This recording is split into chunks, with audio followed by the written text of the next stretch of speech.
like to call to order the meeting of October 18, 2016. Would y'all please stand for the invocation and pledge allegiance to the flag. I'd like to have Boy Scout Troop number 22 please come up front here and lead us on the pledge of allegiance. Lord, we pray that you will help our council members to make decisions that will benefit our community and make it a better place to live.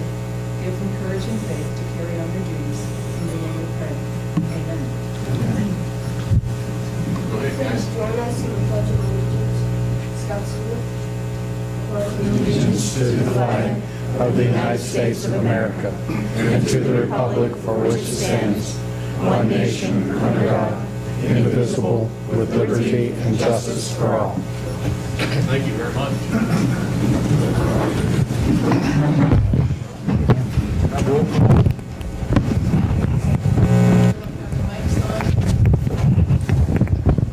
Here. Here. Here. Here. Here. Here. Here. Here.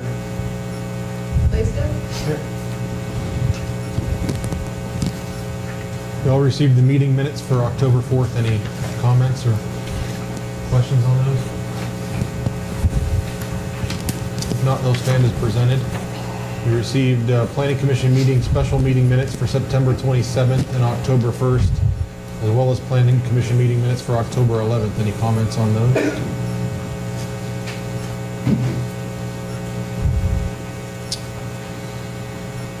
We'll move right into people wanting to speak to council. Linda Linebaugh regarding Lori Wilms Memorial Scholarship 5K race through parts of the city of Columbiana on December 3rd.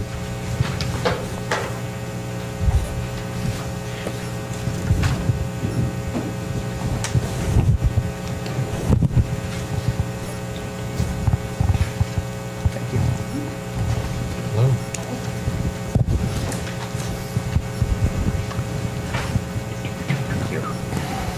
Thank you. Thank you.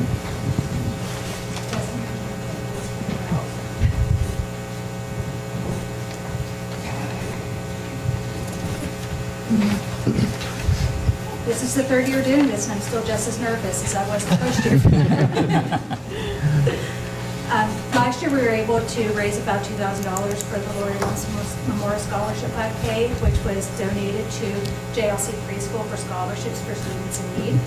And I'm looking to do it again for a third year, and I need your permission to do that, because it does go throughout some of the city of Columbiana. It starts at Jerusalem Lutheran Church here in Columbiana. It starts on Main Street, goes into Fairfield Township, goes back around the same route I had the last 2 years. It's been working for me. I like that route. Have you talked to the chief at all? I called to talk to Kevin today and told he would not be in until Friday, so I'd be talking to Kevin on Friday. Any issues the last? No, the last 2 years, no. Everything in the meetings has been, it shouldn't be a problem. We will coordinate with Kevin on any staffing. You already staffing? Yes. What's that? So What do you need? I will arrange staffing. I do have people that will stand in the intersections for the part that are not in How about Columbiana. our part? What do you need tomorrow? I believe there's 4 intersections that we'll need somebody at. You'll call Kevin on Friday night? Yes. I'll touch base with him all. And you have insurance? I will be getting insurance as soon as more sponsorship money comes in. I always ask Crystal for you and help her.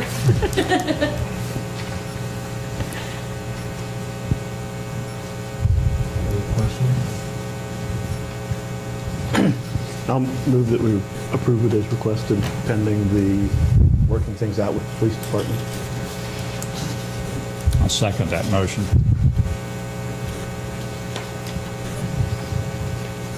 Any comments? We ought to maybe add to the motion that she still has to get money for the insurance.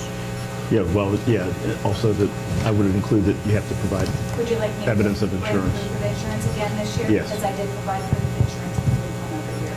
Yes. For the first year. yes, please. I think you should just be able to drop that off here at City Hall. You won't have to come to council, I wouldn't think. No. No. Deanne? Becker? Yes. Souter? Yes. McBain? Yes. Liston? Yes. Rose? I have to abstain. Noel? Yes.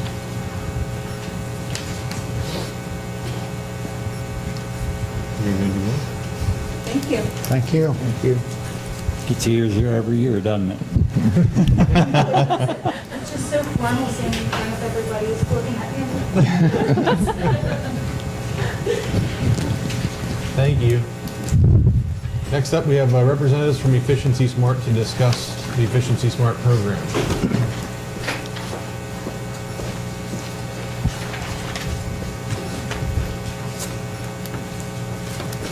Thank you, Mayor Lakeman, members of the council, members of the administration. My name is Randy Corbin. For purposes of tonight, I'm the project manager for AMP's Efficiency Smart program. For those of you who are aware about the program will know that it's AMP's member service program for energy efficiency. It's administered under a contract with the Vermont Energy Investment Corporation. With me tonight, I'm privileged to have my colleague, Everett Liddell, who's the executive director of Efficiency Smart. I think our presence here tonight is twofold. First off, it's to commend Columbiana and thank you for being a valued partner in the program since 2011. We certainly would like to have you continue as a partner within the program. Certainly the results to date, as I feel, as you'll see on page 3 there, justify that belief that you should continue. For this contract, which started in January 2014, we set a contract goal of about 1,190 megawatt hours of savings. To date, you've achieved 146% of that 3-year target, or about 1,740 megawatt hours. Now, the pipeline that we think we're going to close in Columbiana in the remaining few months of the year, we think you can get that blue bar there up to about 160%, or 1,900 megawatt hours roughly of savings. This is a fairly significant achievement, and you should be very proud of that as a community. That translates into the slide 4 there. Basically talks about the residential energy savings in terms of megawatt hour and number of projects, the measures we've actually installed, and likewise the savings per the commercial and industrial energy savings. The slide 5 is the one I really want to spend a few minutes with, because this is where I think it's really telling how well Columbiana has done. The top 2 bullets there, the levelized cost and the benefit to cost ratio. Some of you may recall that when we came in here to get you to sign up for the program in 2013 for the 2014 through 2016 period, the levelized cost that we forecast for the program was roughly $25 per megawatt hour. What you've actually achieved, having overachieved, is driven that levelized cost down to almost $14 a megawatt hour. Now that by far is the lowest cost power supply alternative that you can get on the market today. Likewise, the benefit cost ratio, when we sold you this project in 2013 again, for this time period, the benefit cost ratio we forecast was roughly 2.25 to 2.50, which basically meant you would get $2.25 or $2.50 of benefits for every dollar of cost. What you've actually achieved is more like $4.50 for every dollar of cost. Both are significant markers. Again, you should be proud of that achievement. Now, slide 6 basically tells you 2 things. It shows you the value of energy efficiency over time, and that most of the measures that are installed, in fact all the measures installed, are relatively long-lived. For example, in the commercial and industrial segment, many of those measures that last 15 to 18 years, so the savings that accrue to those business customers will last that length of period. But it also shows the cumulative effect. The blue bar at the bottom was the first contract. The orange in the middle is the savings that you've accrued under the second contract. And the green bar at the top would be the savings that are forecast under the new contract. And again, if you over-succeed, those bars will obviously be higher. So the 7 is the crux of the matter. The decision you have in front of you tonight is whether to accept the automatic renewal of the contract. The contract that you signed for 2014 through 2016 has a clause in it that says you can just continue on in the project for the next 3 years with the same rate, the same terms. The rate is significant in that it will reflect, if you continue on for those 3 years, 9 years without a rate increase. So it's been a fairly good project for the community, I believe, at a cost that has certainly not increased. If you don't accept the auto renewal, then you basically have got to decide how you want to continue on in the program, and we can talk about that in a minute. But what I'm going to do now is stop and see if there's any questions of what I've told you so far. I have none.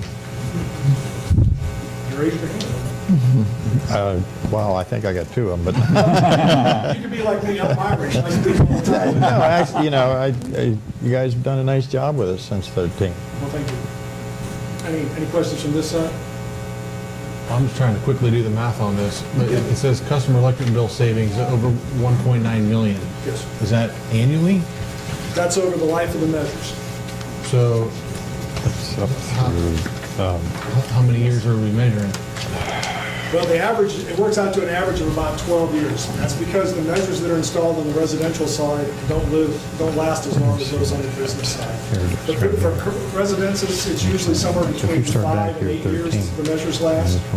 It's starting to trend up because of the prevalence of LEDs in the residential marketplace now. Those last a lot longer than the CFLs that they're And they're not supplying. charging us anymore. But the business measures usually last 15 to 18 years. So if I were to, I guess what I'm trying to look at, it says we're on track to achieve 146% of this, and our cost is 100,000.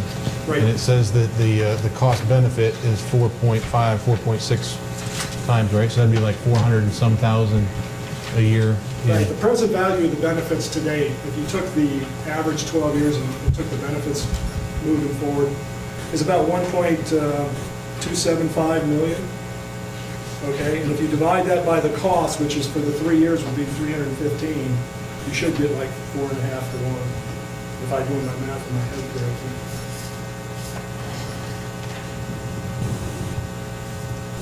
How does this translate for the consumer? Our, Consumers save in two ways. First off, you've lowered your power supply cost. okay, If you're replacing an asset that costs more in the market, hypothetically, say you're buying power at $40 a megawatt hour, but you're spending $14 a megawatt hour to not have to buy that power at 40. So you're saving, everybody in the community is saving money that because your power supply costs are low. Then if you go ahead and do projects, you get the additional savings as a participant. A typical resident, if you put in 4 LEDs or 3 or 4 LEDs, you'll more than save the cost that you're assessed for that project in the first year. And those LEDs can last anywhere from 8 to 10 years. So you have a 3-year cost for an 8 to 10-year benefit.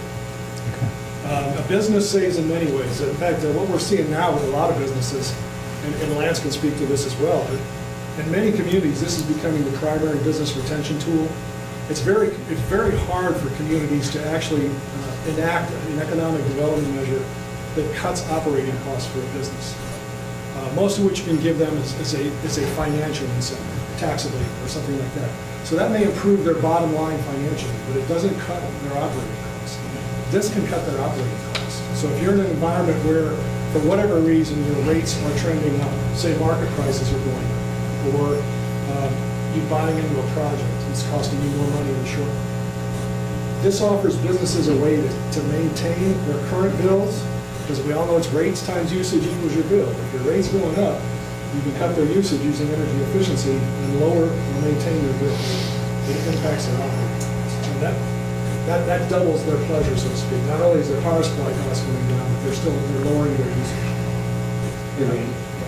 Councilman, if I can add to that as well, what we're finding is we actually bring to the table the energy efficiency engineers that will actually come to meet with those local businesses, and they'll help prioritize, and that's all part of that service, which, I had the opportunity, I was over in Versailles on the other side of the state the other day, meeting with some companies, and our electrical engineers were in there talking to them. They had ideas of how they wanted to drive down some of their operating costs, but they needed to prioritize. They have a capital budget, a capital improvement plan as well, so they needed the best way to use their money. So what was their paybacks going to be, return on investment, and so forth.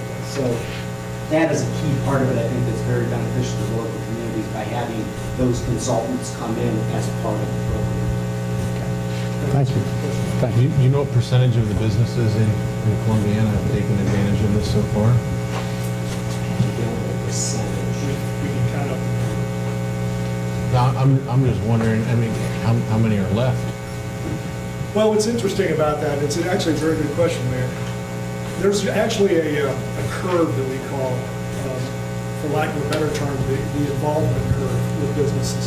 Usually when you first interact with a business, it's usually lighting is the first thing. And we've even seen in this market, now you've been in the program in your 6th year, we've had businesses that have improved their lighting in the first 2 years and now coming back and improving it again because the technology's changed.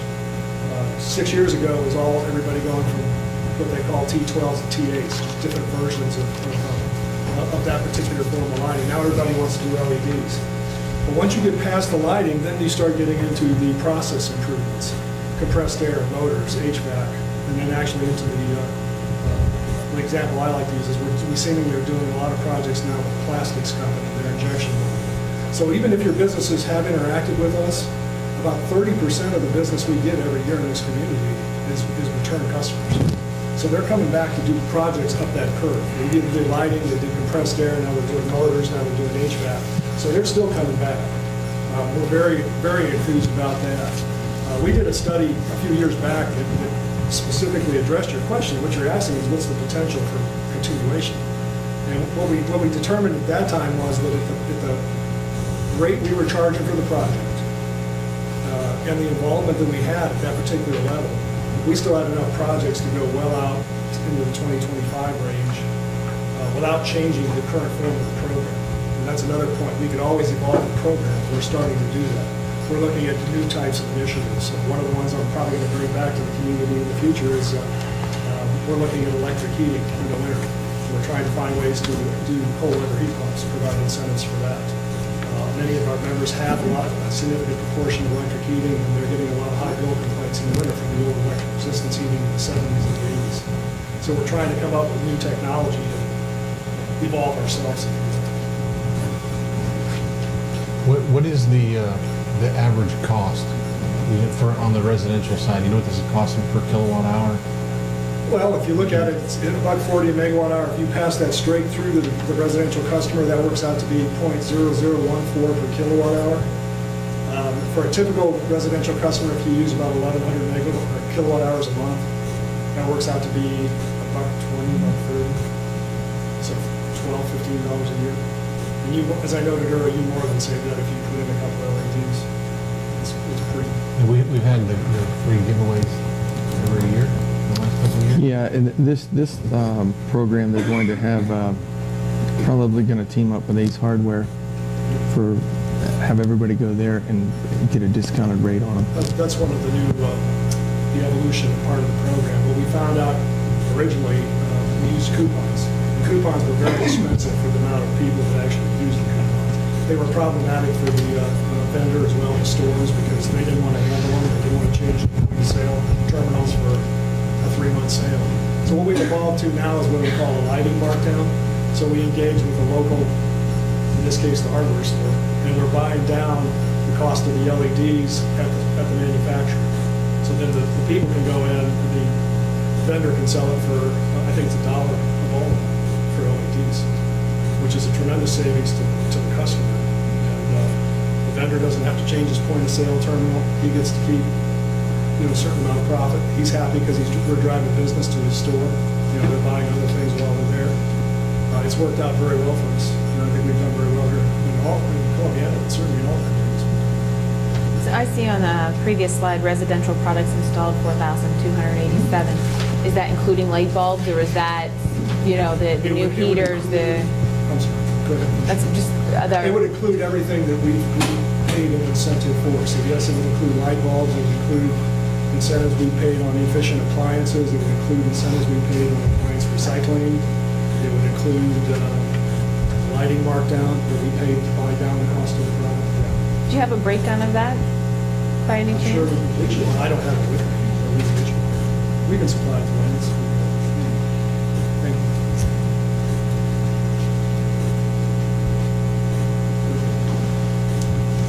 I'm not trying to drill you more than you need to. Well, I can always defer to him, so go ahead. Electric rates are always near and dear to my heart, and we always, I personally get a lot of calls on them and what the rates are and what this affects things. So anytime we know that we're passing on a cost into a rate, we need to know what the residents are getting on the back end, especially in the retired community right now. Social Security getting a $3 a month cost of living raise. There's not a lot going around, and to know that somebody's getting a a cheaper light bulb, they might not be too happy. I'm not saying it's a bad program, I'm just trying to see both sides of it so that people know the benefit of what Well, they're getting. again, they're still getting the cheaper power supply costs, so even if they're not involved, they're getting something positive. That's what we call the avoided cost benefits. And they're also getting the direct benefits if they do something. And invariably, I think it's to their benefit to go out and buy the LEDs because they are going to save significantly. That's a tremendous cost savings. If I had been here 5 years ago and told you at the time I thought LEDs would last as long as they would now, I would be shocked. I mean, we're looking, and I know Lance, you guys just did some LED streetlights. We're looking at doing a broader program with that through Efficiency Smart. And they're telling me now you can get them with 10-year warranties. And I've been in the electric business 37 years. Usually streetlights had about 3-month warranty, 10-year warranty. So technology's improved dramatically.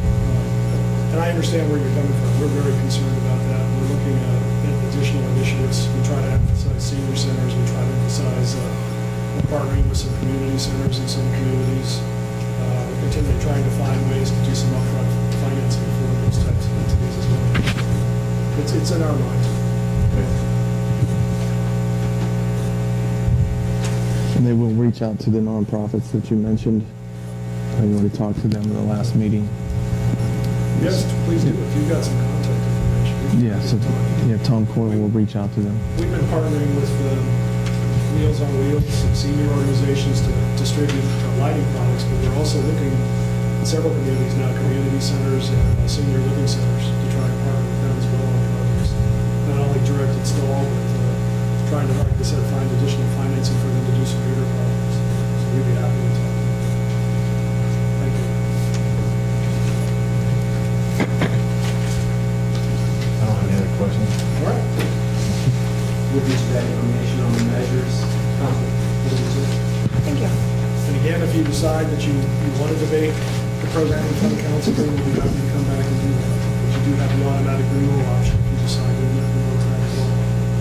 When does that kick in?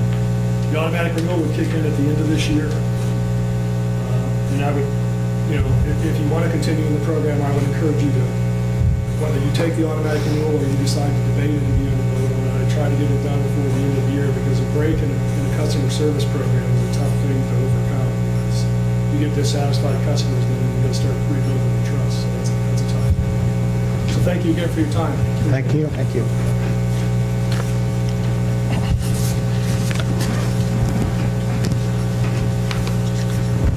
Okay. Good.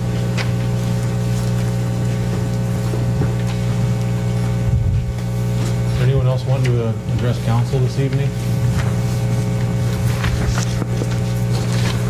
No, we'll move into the manager's report.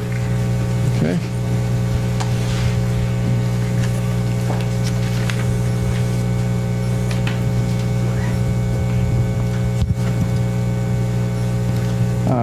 We received some really good news from ODOT District 4 since last meeting. The area on Route 46 that's within the city but within Mahoney County, we've got a grant, an 85% grant to pave that Route 46, and that's from basically near Pizza Hut all the way out of town on Route 46. So that was really good. It was clear back in 2010 that council had decided to partner up with ODOT's program to be part of this type of project. So something that, that started way back then. They contacted us this week, and we're going to act upon it. We're going to start the final engineering on the sidewalk project that runs out Fairfield Avenue. And just as a reminder, we were awarded the 95% grant for construction from ODOT, and we should start in late summer of 2017.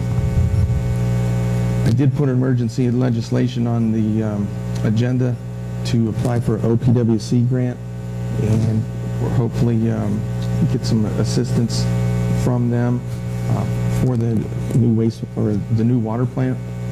And if we can get that in by the end of this month, then we should know shortly after that if we qualify. How does that work? Is that just take down the overall cost, or is that? how does that Actually, go? it'll concentrate on the interest that we would be paying, even though it's 1.67% interest. It would work on reducing that interest for the first few years and positively affect the cost to us. Good. There's a special planning meeting on the October 26th. It'll be right here, 7 o'clock, and that is regarding the sign ordinances that they've been working on for a while. The leaf flyers were sent out on October 3rd. Leaf bag pickup will be held at Ace Hardware this Saturday during the regular business hours, and they'll continue through the season, so we're pretty excited to work with Ace Hardware on that. Chief Gladys and I attended Ohio Attorney General Mike DeWine and State Representative Tim Ginter's community meeting on opiate epidemic. Probably saw that on the news. It was a very good event, and it was nice to see everybody out.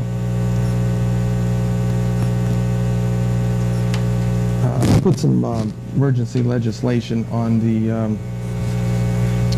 agenda to get rid of 4 items in the auction which were listed, and we were just hoping to get that done before the end of the year.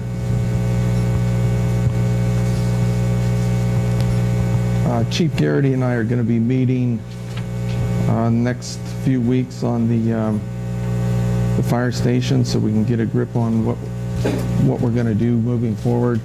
Hopefully, by this next budget year, we'll have a plan and maybe get something done, or at least started pretty soon. I do have that motion on the agenda regarding the renewal process of the Efficiency Smart program. And to get back to that avoidance cost is going to be good for not only our generation, but the future generations. As we do grow, we do need more power. We may not have to get into another project as soon if we continue using that Efficiency Smart. So it is. I think the cost avoidance is a pretty big thing for us, because once we reach a certain point of energy needs versus potential, other councils and other administrations, we've had to get into other projects, whether it be a water hydroelectric plant like this one over here that was just put up. So maybe the next one or next two we can just pass on, because we don't need to do that. If we continue to work on efficiency and reducing our footprint, then maybe we don't have to get into something like that where all the capital costs are up front. We don't have to do that as soon. I met with Chris Davis of Sittler Printer about the Planning Commission's information guide. I'm pretty excited about that. They've got some nice ideas, and we'll be working with Planning Commission on that coming up in the next few months. We want to get that new sign ordinance stuff in that new information guide, but I think we can feather it together with the printer, so we can hit the ground running once we get that new verbiage in. Jesse and I attended a mega rural consultation meeting in Columbiana County. It was a couple weeks ago. ODOT officials were there. They were basically looking at what projects would be in Columbiana County, so we've got a little bit more information and build some relationships in that with that meeting. Street Department, they have been trimming line of sight for trucks and signs.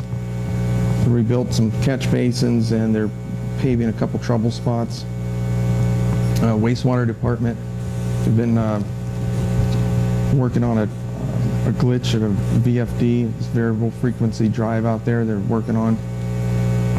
They continue to work on the SCADA system, and several staff members went to a seminar last week, an all-day seminar. It was a good one. It was on operation of equipment. Water Department, we have a contractor coming in to service the accelerator, and Beaver started moving dirt shortly after the 26th of September, And as you came in, those photos that were up were the current water plant. So they've moved a lot of dirt and scraped all the topsoil off and have some temporary roads in there, and they're really doing well. Park and Cemetery lighting project at Pavilion number 4 is taking place. Park Board has been working on that for a while. And they started installing Christmas lights for the Joy of Christmas last weekend. Volunteers from Crestview School District were helping out, so we appreciate that. And I believe we're still looking for volunteers not only for putting up lights, but also for the operating hours. I was at the Chamber of Commerce, and Dan, maybe you can, I don't know how many, if you've seen that sign-in sheet, but we can always use. There's always help needed, just call it the she wants to let show up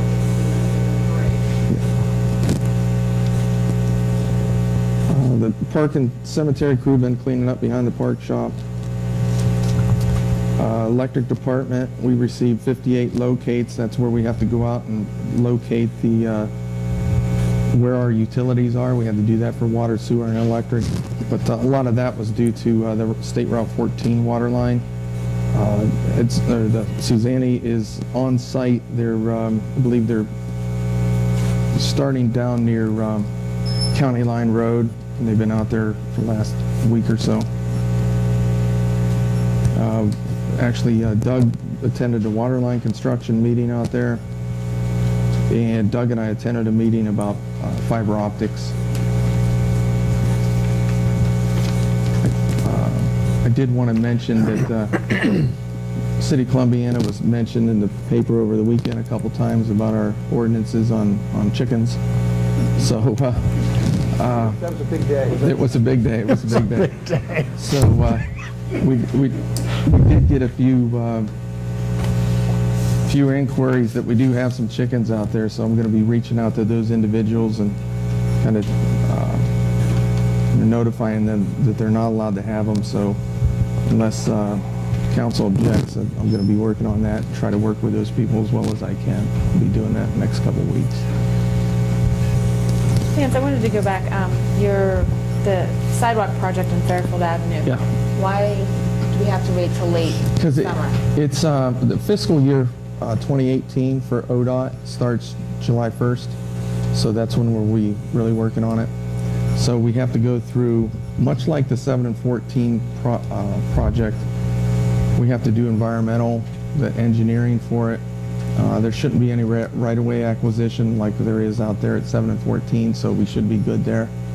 But we cannot start until July 1st, but we're going to try to hit that as soon as possible. Was that when the money will actually hit? Yeah, July 1st. Yep. I'm just thinking late summer, and I'm thinking of school. Yeah. You know? Yeah. So I mentioned to you a couple weeks ago that Doug and Mike and I went down to the AMP conference, and while down there we received City of Columbiana, not only this administration but prior councils have been talking about the LED project. So I've got Doug here tonight to play a little segment. It's about 1 minute and 40 seconds of exactly about what the award is. I'm going to pass it around during that. We'll get the lights, and then Doug can hit play. So it's kind of neat. So there's over 122 members, and Columbiana was recognized, as you'll see. One more thing before we get started any further on that. Yeah. Our Joy of Christmas is an outstanding event, and the semi-trucks are put up in the park, okay? How long does it take for them to get everything out of there and empty those trailers? So I don't know how many workers were there on Saturday, but they did work on Saturday, and it sounded like there was over 25 people. Okay. And we did we pretty much emptied 2 trucks. So we think we have 2 trucks emptied, or there might be 1 or 2 things in one of them. So we are sitting out there with 2 empty trucks. My question is kind of this. Those trucks sit kind of, I don't know what angle you want to call it, but I thought, ergonomically or something of this sort, there's plenty of room to get the tractor back in there.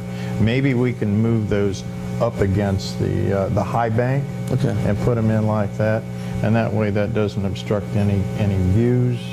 And certainly I think that would be like on the leeward side of a hill if there were any wind. Okay. But just something I felt that I needed to bring up. I don't know how many years they've sat there, and that seems to be the most convenient spot, but I'd like to see maybe we could look at that a little I bit. can't remember, maybe Dan, I'll put you on the spot, Dan. Did we use those, the direct traffic last year? Because we were just considering it down the pool parking lot. The trailers, as you come in, We did utilize that parking lot yeah, it was, for, almost like a maze. yeah. We went through there and was it used? Oh, Jacob can help out, I guess. Towards the board. Yeah. And about the route. Yeah. The first game, apparently should have this, I think, on this weekend. Optimistically, let's cooperate with them. They got a lot of work done this past week. Using them as barricades. That was never brought up in games. I think for Joy Christmas. Yeah. I think that's supposed to be moved. I know that it was brought up by other board members that it's an eyesore. And the idea is to put it out to maybe get, especially the one that's most eastward, Yeah. getting a skin put on the side of it. That's Yeah. those should be coming out. And I know that the route does go in through the perimeter of the whole parking lot and back out. Yeah. So I imagine we're going to have to put back down to the store or something else. Very good. Thank you. Thanks, Jake. You ready, Doug? Okay. Yep.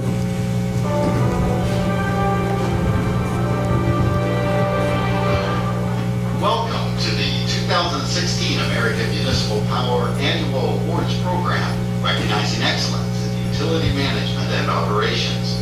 The AMP Annual Awards come from nominations received from member utilities, and we encourage all of our members to submit nominations to seek recognition for their hard work.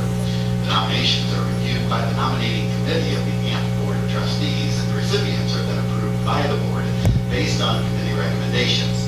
Tonight, we'll be presenting awards in 6 categories: financial excellence, innovation, system improvement, public power promotion, electric sustainability, and the prestigious AMP 7 Hats Award. These award recipients join the utility safety and individual hard hat safety award recipients recognized earlier today at the Safety Awards lunch. Revamped for 2016, the Electric System Sustainability Award was created to recognize utilities that have made significant efforts in sustainability. Sustainability can be defined as understanding the interconnections among the economy, society, and the environment. Members were encouraged to nominate the one project that best illustrated their efforts in this arena.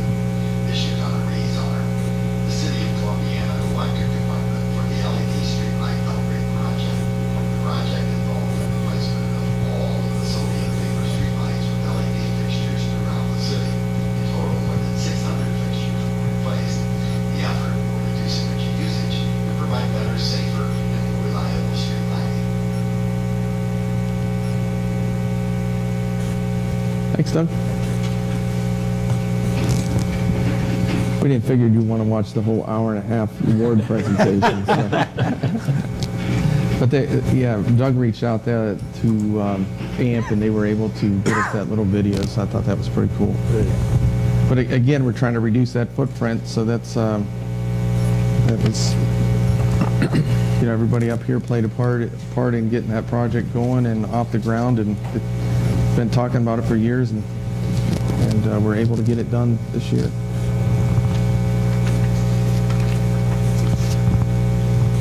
Brian, I think that's it for me. Okay. I do have I guess I was going to bring some pictures, but I had those rolling up there, so I'll just leave that. We need a motion to authorize the city manager to advertise for bids for the North End voltage conversion project. Second. Any comments? Dan? Yes. Ben? Yes. Kristen? Yes. Bubs? Yes. Noel? Yes. Becker? Yes. This next one, rather than me ask for a motion, I think because council needs to decide whether they want to just let this go, or if you want to have a vote, you guys should probably decide whether you want to make a motion or not. Just to take anything out of the, the glitches, I'd like to make a motion that we renewal with the Efficiency Smart program You would have to be specific with automatic. before the automatic renewal would take place. Well, I think all we have to do is just tell them that we're going to continue with that, and it should just flow right through. Yes. I'll second that motion. Any other comments? Dan? Yes. Yes. Bubs? Yes. Noel? Yes. Becker? Yes. Souter? Yes. Y'all received the bill list for October 18th. Do you have any comments on that? If not, we'll move into old business. Due to the length of the ordinances, can I have a motion to read them by title only? So moved. Second.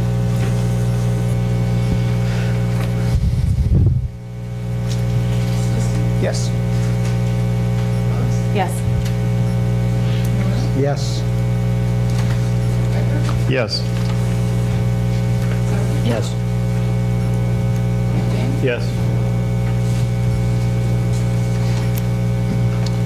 Ordinance number 16-0-2886, second reading. An ordinance authorizing the city manager to enter into a contract with Solomon Corporation, 103 West Main Street, P.O. Box 245, Solomon, Kansas 67480, for the purchase of distribution transformers for the City of Columbiana Electric Department for the North End Voltage Conversion Project.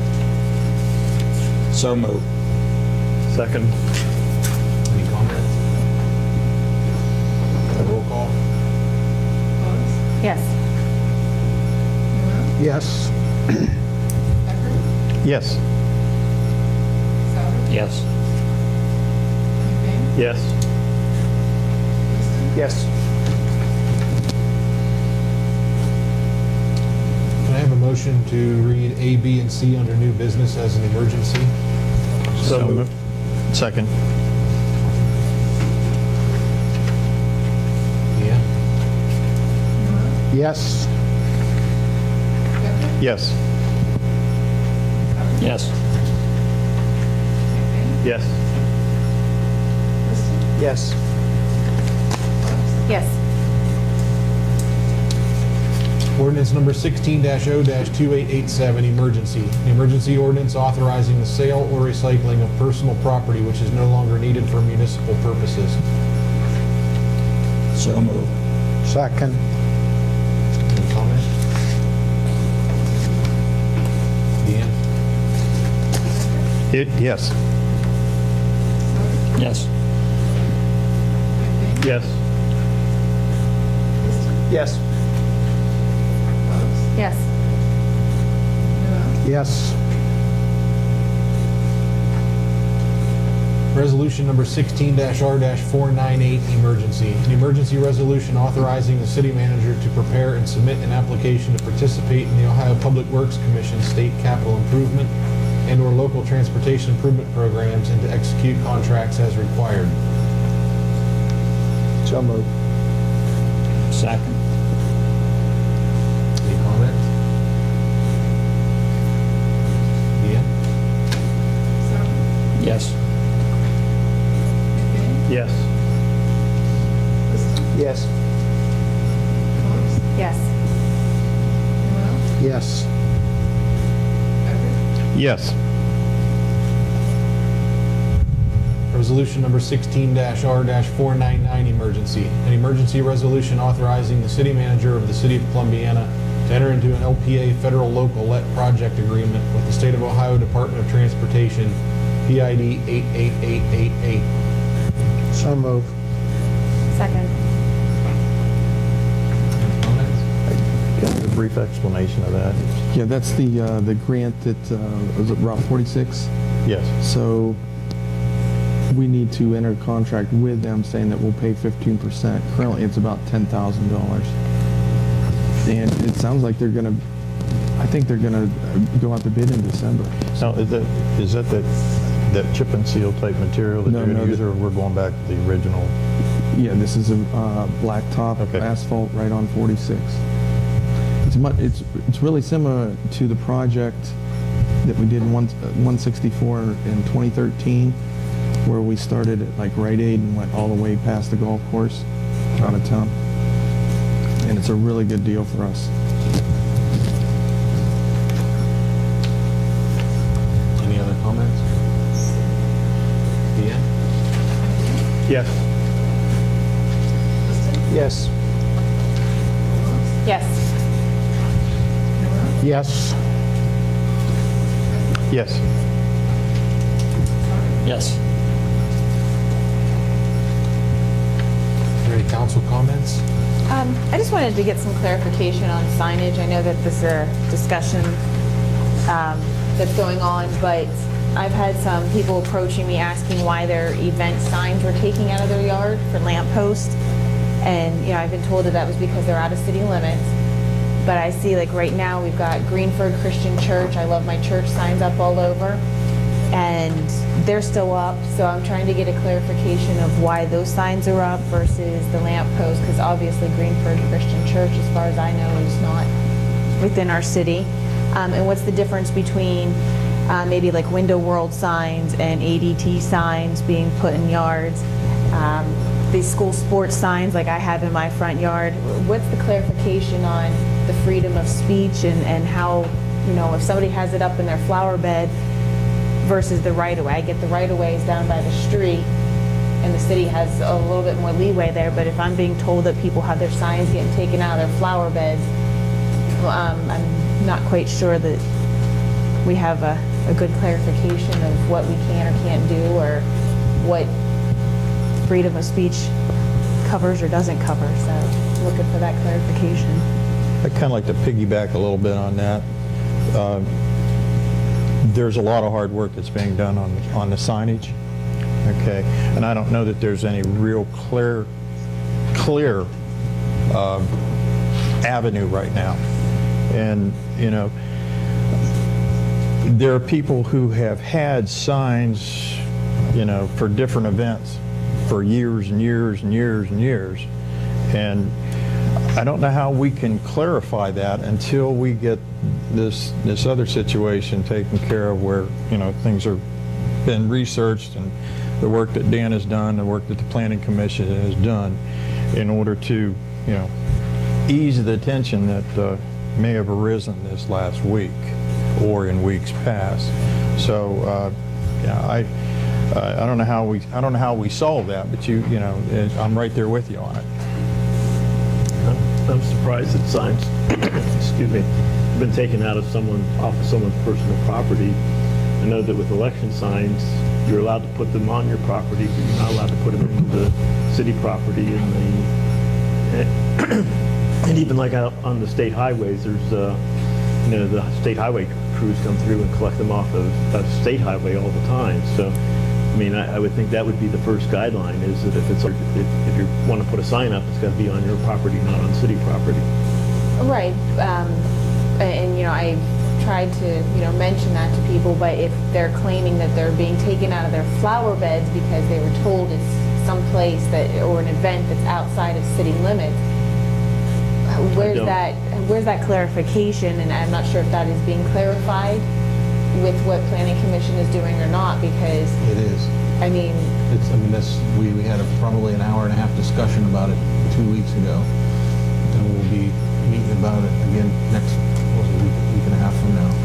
What I'm kind of saying is, until that is resolved, okay, some of these folks that are, have done this, for a period of time, okay, we need to be able to instruct them. Now, how do we get them to either come to us or see Lance or, so that you don't stir the willy pot, so to speak. Yeah, I don't want everybody because there's quite a few I love my church, the Greenford Christian Church, signs in yards I've noticed in town over the past week or so.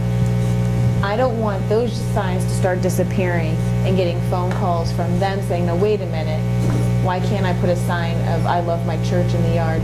Or why do those signs get to stay in the yard, but lamppost signs got taken out? That's where I want a clarification, because you guys obviously are not, that's October 26th, so what happens if those signs come out before October 26th?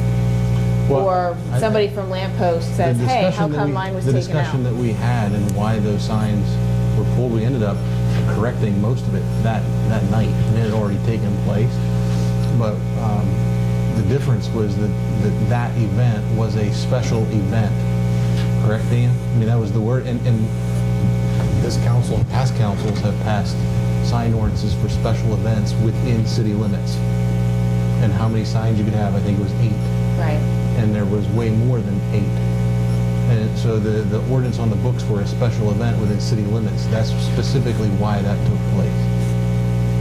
So it didn't have to do with the content of the sign as much as the fact that it was a sign regarding an event and not something with someone's wording of something they wanted to advertise. I think the best thing you could do, in my opinion, would be to tell them that the sign ordinance is really totally being worked at this time based on what the Supreme Court has dictated. And as soon as that gets worked out, and it's going to be different. It's going to be different than they've ever seen. Yeah, and I think that, people are aware of that to some extent, but it says in the meantime, cases that need clarified, and, people come to you and say, how come my sign was taken out and that person's wasn't? We need a good solid answer, not, well. So, I do appreciate the clarification. And we ended up determining that night that event was in the city. And there was someone here, and they ended up saying that right? Which one? For lampposts, they said that the bottom piece of that property... They said they had land in the city, but the event was taking place out. They were doing hay rides or something down there. I think that was something we discussed and opened to them. If they were going to do something that took place within the city limits. But I've heard recently that they didn't do that. I didn't go. They did. It took place out at the farm. North of Catalina. So that was why that particular one. Any other comments? But just in the future, until we get this sign thing resolved, okay, how do we communicate to these folks that they need to come to someone and say, can I do this? Can I not do this? That's a dilemma that we're facing. And I think, we should be able to, with the 6 of us, come up with a simple cure until that time that, legislation's passed on it. Well, I think when August 5, Lance observes a sign that is inappropriate for whatever reason, they go to the property owner and explain why it's this or that. Okay. And they're not just going out and pulling out signs willy-nilly without making an explanation. The code sections on temporary signs are quite clear in our code at the present time. They will undergo quite a significant change, but they are clear at this point in time, particularly with regard to public activity signs. So if there's any question, they really just need to refer that to Lance? Sure. Get it. Yeah. Okay, all right. Yeah, we don't pick up people's signs and just throw them away. We explain. I wasn't meaning that at all, Dan. No, I understand that, but when somebody puts a sign up and it's found to be objectionable for whatever reason, they try to go to the person and deal with it. They just don't take it away. Sure. Once the solid now, what is the city plan? Jake, we have a little bit of protocol here, Okay? Stand up, be recognized. Please come to the microphone.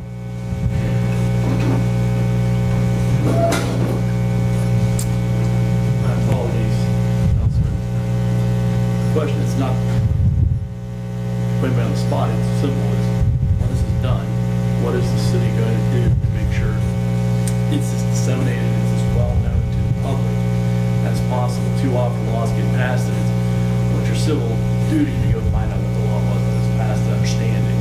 And I'm not saying that it's not the civil duty of the people, but in a smaller community like ours, I think there's something that council can put forward, or through Facebook or something to say, you know, make it as easy as possible for those folks who may not know or who may need to find out. I mean, like me, myself, I come to meetings as much as I can to find out, be informed, and not everybody does that. And some people that other council members are speaking of aren't here for a reason, but, you know, they're not, but is there a plan in place once this is done to get this information out? Well, part of the plan I mentioned today was to insert that new sign ordinance, sign 101, if you will, in that information guide that we're going to have. So that'll be nice. It'll be a resource that will be available to Chamber of Commerce here, and then we're going to try to get it out to all the local landlords too. But I mean, we could, you know, once we get it done, we could put it on the website and direct people, you know, to that with a bill message. It's just another one idea. I think what Jake's bringing up is a critical point, because there's so many means of communication and not every person out there accesses every single means of communication. So I think that it needs to be as many places as possible. Like you said, Facebook, the newspaper. The meetings because are recorded. These are The press recorded, is but here. again, not everybody, everybody keeps saying newspaper subscriptions are going down. Not everybody has the internet at their home. They can watch it on TV too. So I don't have cable, so I can't watch it on TV. So we have to get it out in as many options as possible. I'm not saying that that's a bad thing. We just need to get it out there in every means possible that our public is utilizing to get information from this meeting. My suggestion is not for us to spend a bunch of money to print copies of it or anything like that, but it's to make, you know, use the free means or some low-cost means to get that information out so the public is more aware than just something was passed. You know, but this is something that's a lot more, you can get a lot more attention than other things that council's passed in the past. It would also be nice if it was written in plain English instead of legalese. Yeah, we did put that, we'll call it sign simple 101. We did put that simple language together this year in order to put it in that information packet.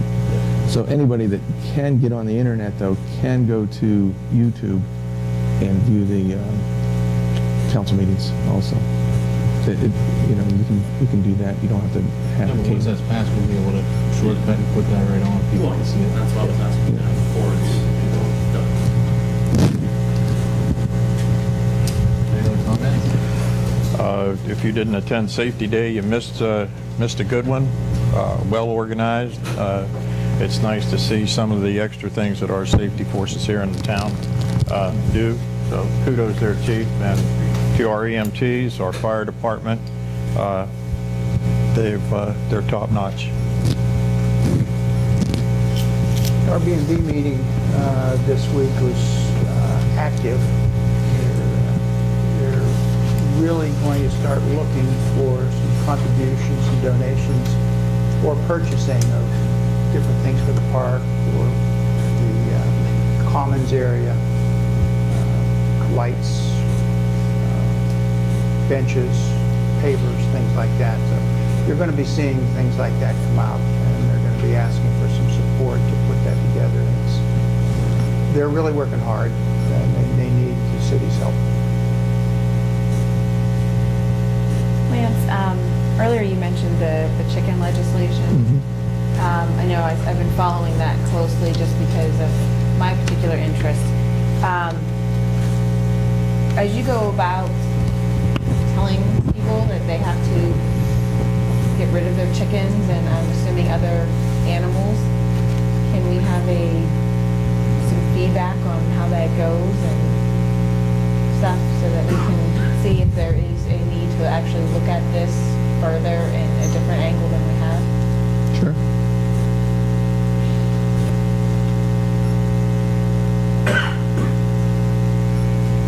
Anything else? Any motion to adjourn? So move. Second.